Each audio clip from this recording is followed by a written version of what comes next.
You've been waiting in line for hours to get your hands on the newest version of your smartphone, promising quicker access to information while featuring quick and intuitive on-the-go banking, a built-in GPS to help you get to that concert you've been so desperately waiting for, and of course, the easiest tools to help you share that cute cat video on your social networks. The world is at your fingertips. While our smartphones can easily connect us to the rest of the world, the processes and resources involved in manufacturing, distributing, and selling smartphones to customers are not so simple. iPhones, for example, are the direct result of over hundreds of thousands of people spanning over 19 countries and 3 continents. From concept and design to the differing components and phases involved in the development of the iPhone, these components each have a different development process and are often sourced from a variety of countries.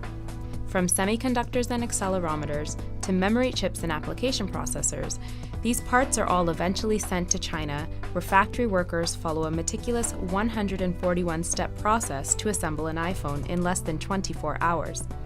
By the end of 2014, over 70 million iPhones were assembled and shipped to stores across the world. The cross-border production of the iPhone represents just one of the processes of globalization. International communities, organizations, corporations, and individuals are becoming increasingly interconnected through economics, politics, culture, and the environment. The increase of countries opening their borders has promoted substantial proportions of global trade. In economically developing parts of the world, lower wages, relaxed laws, and reduced taxes have made it more profitable for multinational corporations like Apple to manufacture products overseas instead of in their home countries. Undeniably, globalization has helped consumers access a greater diversity of products and services at a lower price and at a quicker pace. Although the idea of increased international trade and faster technological development seems like a pretty good thing, is globalization beneficial to everyone? What is the true cost of achieving that lower price point? Sourcing cheaper labor often results in hiring overseas workers that migrate thousands of miles in search of employment, like the many who migrate to Shenzhen, China, to work for the Taiwanese-owned technology company Foxconn. These deprived workers struggle to feed their families and have difficulty obtaining adequate healthcare because they pull in less than a living wage, earning as low as an equivalent of $1.78 US an hour. Foxconn is frequently in the spotlight for their unethical factory conditions and strenuous work hours, and their unbearable working conditions resulted in 14 workers committing suicide in 2010.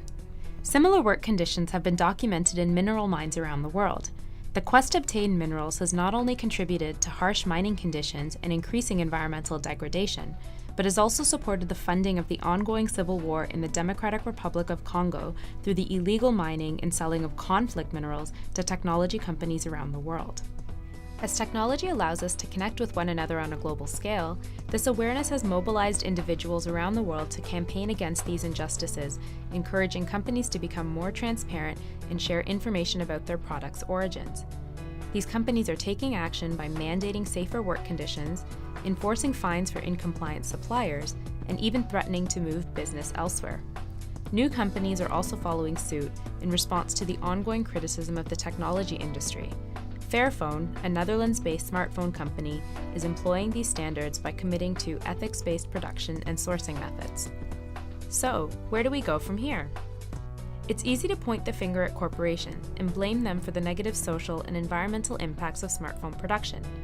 But is there something more we can do as consumers? What is our responsibility as part of the global supply chain?